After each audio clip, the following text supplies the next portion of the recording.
This is Catnap. And like the others of his line, you just pull his little tail and seems innocent enough.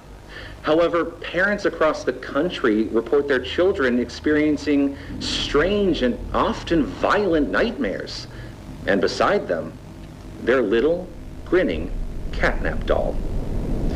Now, with controversy growing, Playtime Co. has announced the recall of all Catnap toys from the Smiling Critters line.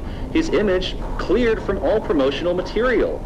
But damage already done, will disappearing be that easy? The exact cause of these incidents still unknown. Only one thing appears glaringly certain.